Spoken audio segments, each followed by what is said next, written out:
প্রিয় শিক্ষার্থীরা, আসসালামু আলাইকুম। আশা করি সবাই ভালো আছো। আজকে চলে আসলাম আরেকটি নতুন পর্বে। এ পর্বে আলোচনা করব অধ্যায় 19 পৃষ্ঠার অঙ্কগুলো নিয়ে। তোমরা ক্লাসটি প্রথম থেকে শেষ পর্যন্ত দেখবা। আমি তোমাদেরকে সহজভাবে বুঝিয়ে দেওয়ার চেষ্টা করব ইনশাআল্লাহ। তো চলো আমরা অঙ্কগুলো শুরু করি। তো বলছে নিচের প্যাটার্ন খুঁজে খালি ঘর পূরণ করি। এখানে দেখতে পাচ্ছ বিভিন্ন ধরনের প্যাটার্ন দেওয়া আছে। এই প্যাটার্নগুলো আমাদের খুঁজে বের করে আমাদের এই ফাঁকা ঘরগুলোতে কী করতে হবে? বসাতে হবে। তো প্রত্যেকটারই একটা করে নমুনা দেওয়া আছে। তো আমি তোমাদেরকে অঙ্কগুলো আমি খাতায় তুলে নিয়ে রেখেছি। আমি খাতায় গিয়ে তোমাদেরকে সরাসরি একেবারে বুঝিয়ে দিচ্ছি, ঠিক আছে? তো চলো আমরা করি। তো দেখো, 1 নম্বরে ছিল এখানে দেওয়া আছে 13, আর এখানে 15, এখানে 28। অর্থাৎ এখানে কিভাবে হলো প্যাটার্নটা, আর আমাদের এ ঘরগুলোতে বা কি হবে, তাই না? তাহলে দেখো, এখানে এ ঘরের সংখ্যা আর এ ঘরের সংখ্যা যদি আমরা যোগ করি তাহলে যোগফল হয় 28।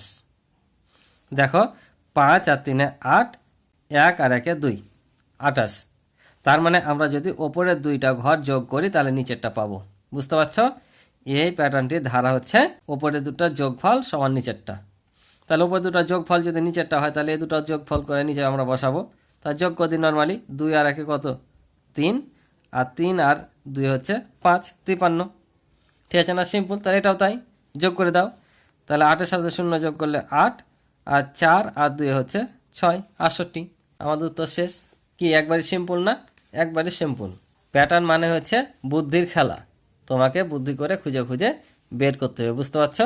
এবার পরের প্যাটার্নটা দেখো, দেওয়া আছে এভাবে। দেখো, একটা প্যাটার্নের নমুনা দেওয়া আছে। এখানে 24 আছে, 3 4 6 8 দেখতে পাচ্ছ। তাহলে এখানে প্যাটার্নটা কিভাবে হলো তোমরা একটু লক্ষ্য করলে দেখতে পাবা যে এটা আর এইটা গুণ করলে হয় 24। দেখো, 3 8 24। আবার এইটা আর এইটা গুণ করলে হয় 4 6 24। তার মানে বোঝাচ্ছে প্রত্যেকটা ঘর, এই ঘর আর এই ঘর যে গুণ করি তাহলে 24 হবে, আর এই ঘর আর এই ঘর গুণ করলে 24 হবে। অর্থাৎ এ দুই ঘরের গুণফল হচ্ছে এটা, এ দুই ঘরের গুণফল হচ্ছে এটা। তার মানে আমাদের পরবর্তী প্যাটার্নগুলো যতগুলো আছে সব কি করতে হবে? এ ঘর এ ঘর গুণ করতে হবে, এ ঘর আর এ গুণ করে এখানে বসাতে হবে। যেমন দেখো, 7 আর 6 গুণ করে হলে 42। তাহলে এখন 14 সাথে কত গুণ করলে 42 হবে সেটাই হবে এখানে। ঠিক আছে? তাহলে 14 সাথে 3 গুণ করলে হয় 42। তাহলে এখানে হবে 3 14 42। তাহলে 6 7 42 আর 3 14 42। ঠিক আছে? তোমরা যদি এটার সাথে গুণ করে না পাও তাহলে এটাতে এটাকে সরাসরি ভাগ করলে ভাগফলটা এখানে বসবে। ঠিক আছে? যেমন এটা দেখো, এটা কত হবে? এ ঘর আর এ ঘর ফাঁকা আছে, তো এখানে দুইটা ঘর থাকা লাগবে দুই মাথায়, কিন্তু দেখতে পাচ্ছি দুটা ফাঁকা তো আছে নাই, তো এখানে দেখতে পাচ্ছি আছে। তাহলে এ দুটা আগে আমরা নর্মালি গুণ করে নিব। তাহলে 8 নাম কত হয়? 72। 8 নাম 72। এখন 4-এর সাথে কত গুণ করলে এখানে আমরা পাবো, তাই কিনা? তাহলে এখন 4-এর নামটা যদি পড়ি, 4 10 40 পর্যন্ত হচ্ছে। এক কথায় তাহলে কি করব? আমরা 4 দিয়ে এটাকে ভাগ করে দেব। ভাগ করে যেটা ভাগফল পাবো সেটা এখানে বসবে, কারণ ভাগফল আর ভাজক গুণ করলেই আমাদের ভাজ্য পাওয়া যায়। তাহলে আমরা যদি এখানে 72কে 4 দিয়ে ভাগ করি, দেখো তাহলে কত হয়? 4 1 4, তাহলে বাদ দিলে হয় 3 2, আর 4 8 32। ভাগ করে করলে অতি সহজে বাড়িয়ে যাবে। তাহলে কত পেলাম? 18। অর্থাৎ 18-র সাথে যদি আমরা 4 গুণ করি তাহলে কত হবে? 72 হবে। গুণ করে দেখো, 4 8 32, 2 হাতে 3, 4 1 4 আর 3 7। তাহলে বোঝা গেল? তাহলে এটা ছিল এ দুটা যোগ করে নিচেরটা বসাতে হবে, আর এটা হচ্ছে এ পাশ আর এ পাশ গুণ করে, এ পাশ আর এ পাশ গুণ করে বসাতে হবে। প্রত্যেকটা এভাবে। ঠিক আছে? আশা করি তোমরা বুঝেছো। তো এবার পরবর্তীটা দেখি। তো দেখো, পরের অঙ্কটা আরও মজাদার এবং বুদ্ধি খাটিয়ে বের করতে হবে। তো দেখো, এখানে কি করেছে? এখানে আছে 5 40 35 26 31 দেখতে পাচ্ছ। এই 5 আসলো কিভাবে সেটা আমাদের এখন দেখতে হবে, তাই না? 5টা কিভাবে আসছে একটু খেয়াল করে দেখো তোমরা। আমরা যদি এই 40 থেকে 35 বাদ দিই তাহলে কত হয়? 5 না? 40 থেকে 35 যদি বাদ দিই তাহলে কত হয়? 5। আবার দেখো, 31 থেকে যদি 26 বাদ দিই তাও 5। তার মানে এর আগের অঙ্কটা ছিল কি? উভয় পাশ গুণ করলে মিলবে। আর এই অঙ্কটাতে কি বলছে?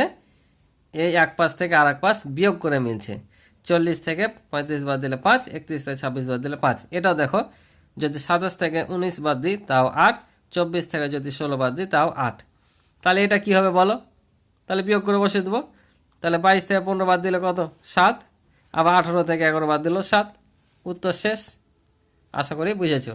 তো এগুলো অঙ্ক হচ্ছে বুদ্ধি দিয়ে বের করতে হবে। তোমরা সব সময় ব্রেন খাটিয়ে বের করার চেষ্টা করবা। ঠিক আছে? প্যাটার্ন কিন্তু অনেক জটিল অঙ্ক, আবার মজার অঙ্ক, বুঝলে কিন্তু করতে মজা লাগবে। তো চলো আমরা পরে কি আছে তা দেখি। তোমরা এখানে দেখতে পাচ্ছ বিভিন্ন রঙের বৃত্ত করে চাকার মতো করে দেওয়া আছে। বলছে পাশের সংখ্যায় চাকায় 1 থেকে 9 পর্যন্ত সংখ্যা এমনভাবে বসায় যাতে প্রতিটি লাইনে 3টি সংখ্যার যোগফল 15 হয়।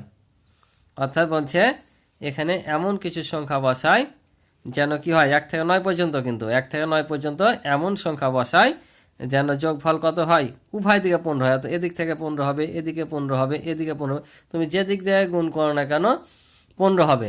তো এটা একবারে সহজ ইজি একটা টেকনিক আছে, চলো তোমাদেরকে আমি দেখিয়ে দিচ্ছি, একেবারে সিম্পল অঙ্ক। তো চলো আমরা খাতায় করি। তাহলে দেখো আমি এই চাকাটা উঠে নিয়েছি বৃত্তাকার। তো এখন এখানে বলেছিল কি সব দিকে যোগ করলে 15 হবে, ঠিক আছে না, সব দিকে যোগ করলে 15। তাহলে কত সংখ্যা বলেছিল, 1 থেকে 9 সংখ্যার মধ্যে এখানে সংখ্যাগুলো বসাতে হবে যাদের যোগফল কত হবে, যোগফল হতে হবে সব দিক দিয়ে 15 হতে হবে, ঠিক আছে। তো আমরা এই অঙ্ক করার ক্ষেত্রে যখন এভাবে সংখ্যাগুলো দেওয়া থাকবে তখন দেখবা মিডিলে কোন সংখ্যাটা আছে। তো দেখো 1 2 3 4 5, আবার 1 2 3 4 5, এই যে সংখ্যাটা মিডিলে আছে, তাই না, এই মধ্যেকার সংখ্যাটা তোমরা এখানে এই মধ্যেখানে বসিয়ে দিবা, ঠিক আছে। যে তোমাকে 11 থেকে শুরু করে বলে পরপর 9টি সংখ্যা, মিডিলে যেটা থাকবে সেটা বসিয়ে দেবো। অর্থাৎ 1 থেকে 9 আসছে, এই 5টা তোমরা মিডিলে বসাবা। এখন তোমাদের কাজ হবে যে জোড় সংখ্যাগুলো আছে, যেমন এটা এটা এটা, এই জোড় সংখ্যাগুলো, এই জোড় সংখ্যাগুলো তুমি এখানে বসিয়ে দিবা, ঠিক আছে, এই ঘরগুলোতে এক ঘর পর পর।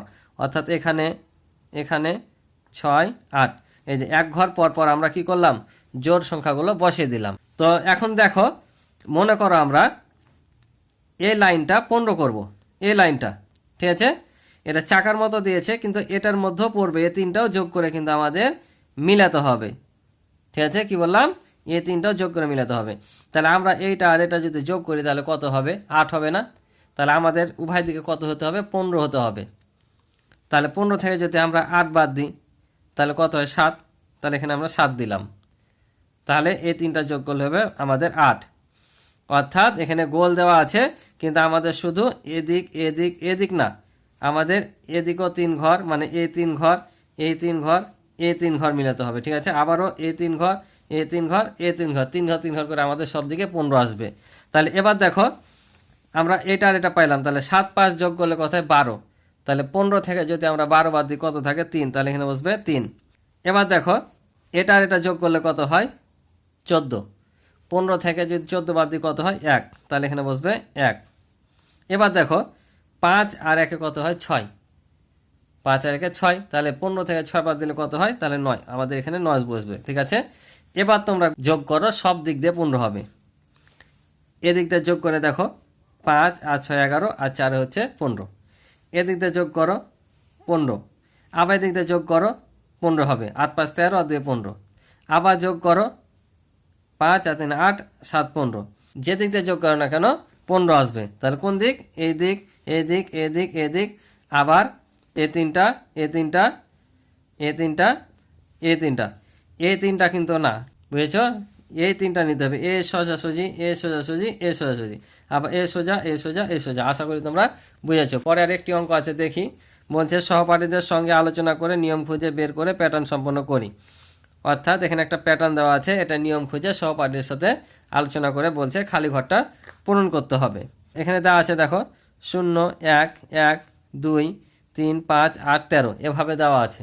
তো এখানে একটা জিনিস লক্ষ্য করে দেখো, আমি যদি এই শূন্যের সাথে 1 যোগ করি তাহলে কত হয়, 1। অর্থাৎ এই শূন্যের সাথে এই 1 যোগ করে পাচ্ছি আমরা 1। আবার এই 1-এর সাথে 1 যোগ করে পাচ্ছি 2। আবার 2-এর সাথে 1 যোগ করে 3, 3-এর সাথে 2 যোগ করে 5, 5-এর সাথে 3 যোগ করে 8, 8-এর সাথে 5 যোগ করে 13। তার মানে আমরা বুঝতে পারছি যে প্রত্যেকবার পাশাপাশি যদি দুইটি সংখ্যা যোগ করি তাহলে যোগফলটা তার পরবর্তী সংখ্যা পাওয়া যাচ্ছে। কি বললাম, যখন আমরা পাশাপাশি দুইটি সংখ্যা যোগ করছি তার পরবর্তী সংখ্যা পাচ্ছি। অর্থাৎ এই দুটা সংখ্যা যোগ করলে এটা পাচ্ছি, এই দুটা সংখ্যা যোগ করলে এটা পাচ্ছি, এই দুটা সংখ্যা যোগ করলে এটা পাচ্ছি। দেখো 1 আর 2 3, আবার 2 আর 3 5, 3 আর 5 8, 8 আর 5 13। তার মানে আমরা বুঝতে পারছি পাশাপাশি দুটো সংখ্যা যোগ করলে তার পরের সংখ্যাটা পাওয়া যাচ্ছে। তাহলে আমরা যদি এখন এটার সাথে এটা যোগ করে 13 হয়, তাহলে 8-এর সাথে 13 যোগ করলে কি পাবো, পরের সংখ্যাটা পাবো। তাই না? তাহলে 8-এর সাথে যদি আমরা পরের সংখ্যা যোগ করি তাহলে কত হবে? 31। তাহলে আমাদের এখানে 31 হবে। তো চলো আমরা অঙ্কটা খাতায় করে দিই। তাহলে দেখো কি বললাম, যে পাশাপাশি দুইটি সংখ্যা যোগ করলে পরবর্তী সংখ্যা পাওয়া যায়। অর্থাৎ আমাদের 5 আর 8 যোগ করলে 13 পেয়েছি, তার মানে এখানে 13 আর 8 যোগ করলে কত পাবো, যেটা পাবো সেটা বসবে। তাহলে 13 আর 8 কত? 21। আমাদের এখানে বসবে 21। তাহলে আবারও এই দুটা যোগ করে এখানে বসবে। তাহলে 3 আর 1 4 আর 2 আর 1 3, 34। তাহলে আবারও এ দুটা যোগ করে আমরা এখানে কি পাবো সেটা বসবে। তাহলে 4 আর 1 5, 3 আর 2 হচ্ছে 5। এবার এ দুটা যোগ করে এখানে বসবে। তাহলে 4 আর 5 9, 3 আর 5 8। এবার এ দুটা যোগ করে এখানে বসবে। তাহলে 5 আর 9 হচ্ছে 14, 4 হাতে থাকে 1, 8 5 13 আর হাতে রেখে 14। তাহলে এই ছিল অঙ্ক, বুঝতে পারছো? তো আজকে ছিল এ পর্যন্ত এই পর্বের অঙ্ক। আশা করি তোমরা অঙ্কগুলো বুঝতে পেরেছ এবং পরবর্তীতে তোমরা নিজেরাই প্যাটার্ন তৈরি করে নিজেরাই করতে পারবে, বা যে কোনো প্যাটার্ন দিলেও তোমরা অঙ্কগুলো করতে পারবে। তো প্রতিনিয়ত আমার ভিডিওগুলো পেতে তোমরা চ্যানেলটি সাবস্ক্রাইব করে রাখতে পারো। আর এখনও যারা পূর্বের ক্লাসগুলো দেখোনি তারা পূর্বের ক্লাসগুলো দেখতে এই ভিডিওর ডিসক্রিপশনে লিঙ্ক দেওয়া থাকবে, সেখানে তোমরা ভিডিওগুলো যে একসাথে দেখে নিতে পারো। তো আজকে পর্যন্ত ভালো থাকো, সুস্থ থাকো, আল্লাহ হাফেজ।